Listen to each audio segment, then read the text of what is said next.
Hey yo, what's up with it, man? We back for another video. We still on this roller coaster ride about Katt Williams exposing a lot of these comedy dudes in the industry. Not only comedy dudes, man, he was exposing a lot of stuff in the industry. And Ice Cube responds and has some words to say. What did it say here? Ice Cube responds to Katt Williams' wild claims on Club Shay and clears the air on everything. So he's about to clear up the air on everything. Now we got to take into account that the movie Next Friday was filmed 20-something years ago, man. So let's remember that. And, not everybody's remember. I know I don't remember everything that happened 20-something years ago. But one thing is for certain. Some of the stuff Katt Williams was saying that we seen, if you look at my past video, I did the one on Steve Harvey, I did the one on Cedric Entertainer, where he said they were stealing jokes. So far, everything's been true. So we about to see what Ice Cube had to say, and then we're gonna give our opinion on whatever it is, man. So let's get to that. Stay tuned. We here. Let's go. What's cracking? It's your homie Ice Cube. Just wanted to address a few things. Everybody been checking out the internet. My man Katt Williams. First of all, I just want to say, we shot that movie over 20 years ago. So, people have different perspectives, and it's been a long time. I also want to say, every comedian that I've worked with, every comedian that I've put in a movie, I only put them in the movie because I thought they was funny. I thought they was perfect for the part. I tried to put them in a position to win. That's what it's all about, I look at from, Chris Tucker and Bernie Mac and Mike Epps, Katt Williams, Rickey, Smiley, Michael Blackson, Cedric, Kevin Hart. All these guys I know are funny as hell. I didn't discover them. They were doing their stand-up. And what movie did, I can't recall off the top of my head, but what movie did Kevin Hart play in that was an Ice Cube movie? I know Ice Cube didn't produce Soul Plane, but what, was he in All About the... I don't know. Let me know down in the comment section. I can't think off my head right now. Oh, he did the one where Ice Cube was a police down and it was like All About the Business. Yeah, I remember now. And Kevin Hart was his like little sidekick. Yeah, okay. Were doing their thing, and I knew that they were great and that they could act, and that if I have an opportunity, I was gonna give them an opportunity. To me, that's what it's all about. As far as specific things, Katt was 100 on a few things. Most of what he was saying, a couple things, I just want to clarify. When we bring in a new, comedian, we do have them try out for different roles. So Rickey did give Money Mike a shot. But when we saw him and, we kind of saw how he moved and how he was, auditioning, we decided that he would be a better, Santa Claus, which was, to me, the perfect casting. When we saw Mike, damn, I call him Money Mike. When we saw Katt, when I saw him, I just knew that he was perfect for Money Mike. And, Katt, said he wrote his role, which, the role was written, but he enhanced it. This is why Katt was so dope in the movie. Money Mike had a small role, about as big as the Santa Claus role, but when we start filming, he was giving us such magic that we kept expanding his role and giving him more to do because he was on point. When we shoot these movies, for one, the scripts are fire, or they wouldn't even do it. The scripts are laugh out funny. But we shoot the script, but once we get what we need from the script, we let the comedians ad-lib, riff, play with the words, do their thing. We give them a take where they can, or 2, 3 takes where they can go off and do what they feel. And that's important. But one thing I want to say is, because I know Katt Williams also went at, like what he's talking about right now, the next Friday thing about when it's Rickey Smiley. And when Katt Williams was talking in the interview, he was saying that Rickey Smiley had said that the Santa Claus part was for Katt Williams. Now, I did watch some of the Club Shay with Rickey Smiley, but I didn't catch that part where he said that the Santa Claus part was for Katt Williams and the Money Mike part was for him.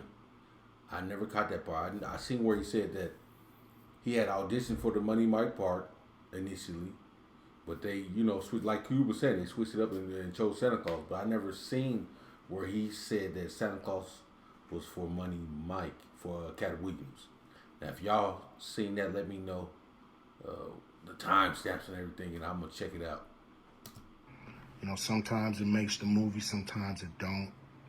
When somebody gives you jewels, you want to try to make sure that makes the movie.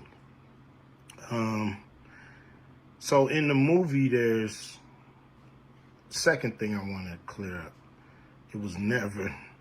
I would never shoot a rape scene in a movie, especially like Friday, where you actually see this happening on camera. That ain't my style. If you check out any of my movies, they not raunchy. We did a movie called Players Club where the subject matter was a little raunchy, but there was a rape scene in there in Players Club. Hold on, Q. Now you hold on, brother. Cause in Player Club, Ebony did get raped by homegirl brother. You know what I'm saying? And even when I was watching Katt Williams talk about this particular part, saying it was a rape, the actor gets raped. I don't recall him specifically saying there was a rape scene. I know he said the person get raped, but I don't know if he said there was a rape scene. You know what I mean? But for the most part, even that, we left it to your imagination. So the only reason that kind of stuff is in the movie is because you have 3 villains in Friday After Next. You have Santa Claus stealing presents. You have Damon, just got out of prison, sweating.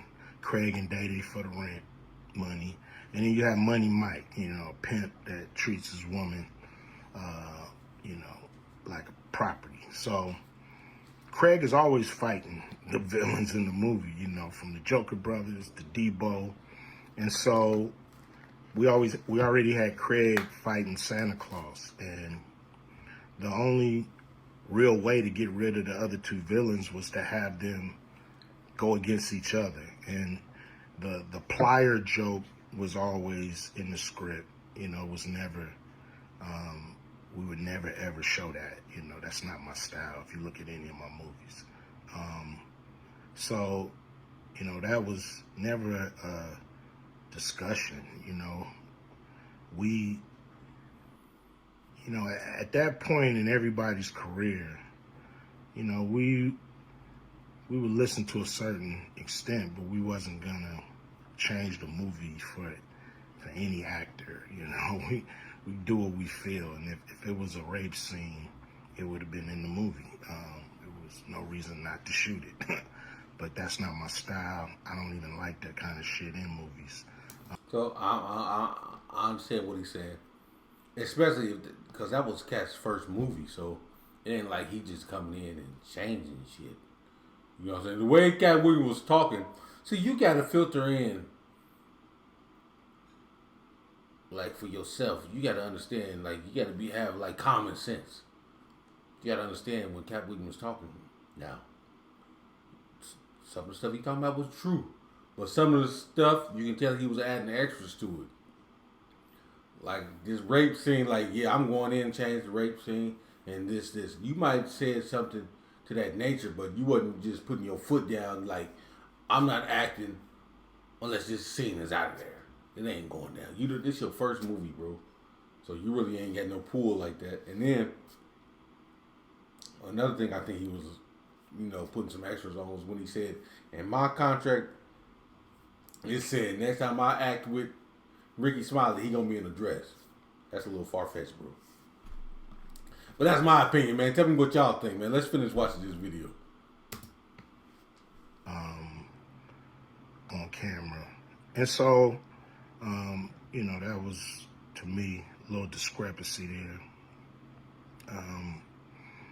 Katt, he wrote a lot of his part because, like I said, he was giving us jewels, so we were keeping the camera rolling. He was coming off the dome. He was coming prepared every day to steal the show. That was his mission. And, that's what he did, with the movie. And it launched his career, And I'm proud of the movie. I'm proud of all the guys who've, come through, a Q Vision production and went on to do bigger and better things. And look, a lot of people are talking about pay and how much they was paid on these movies that were extremely low budget. Most of these guys work a couple of days, and when you're doing a movie, there's over 100 people working on the movie that need to get paid. Most of them got to get paid every day. And there's pre-production and post-production. Even after you finish with the actors, you got to pay editors and sound people. And my movies are all about quality, so most of the money go up on the screen. I'm not giving you no bullshit. I'm not giving you no low budget, shit you can laugh at because it's so cheap. So, we try to put all the money on the screen. And so any actor that's mad at what they got paid, just look at what you was doing. Look at where your career was at the time. Take a look at where it is now. And Friday has something to do with that, I believe. And I put a lot of people in movies, but they ain't never put me in a movie. So you could take that for what it's worth. You know what I'm saying? I've given a lot of these guys opportunities. And I still act, so I'm waiting for a call. I ain't got to produce everything or write everything. I got love for all the comedians that I've worked with. Got, much love for Katt. He spoke up for me a lot. And I just wanted to be clear and clarify some things. And shit, man. I hope y'all have a good 2024. Yeah. Yeah, Ice Cube throw a shot, boy. Now he threw a shot. He said, "Listen, I'd put all y'all in the movie. I'd helped all y'all's careers, man. Put me in a movie." Maybe who you talking about? Kevin Hart? No, I don't know. Who could he be talking about? Like, who was really that he helped? Who was producing movies besides Kevin Hart? You know what I'm saying? Was The Rock in one of his movies? Rock might have been one of his movies. But I don't know, man. But yeah, that's true, huh? I'm just talking about at the end. You gotta, like, a lot of these dudes this were their first movies. You know what I'm saying? Not really known like that. Known in the comedy world, but not as an actor. And so you can't really be mad about what you got paid. Especially if that film, because let's keep it real, dog. The Friday series has boosted a lot of careers, bro. You know what I'm saying?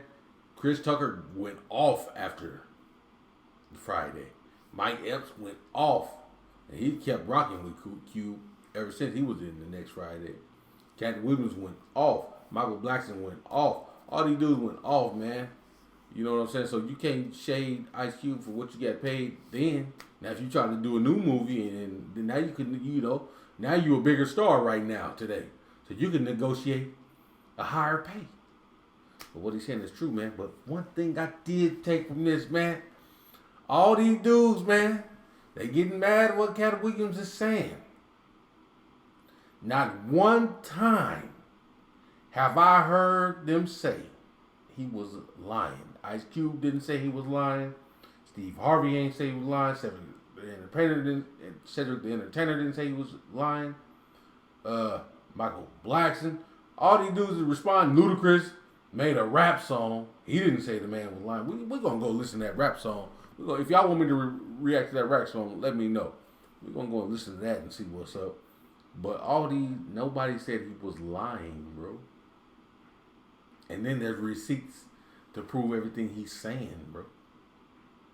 We gotta give it up, man. I love when the actors and comedians keep it real like that, man. Exposing fake clowns for what they are, bro. Straight up, man. That's how we live in 2024.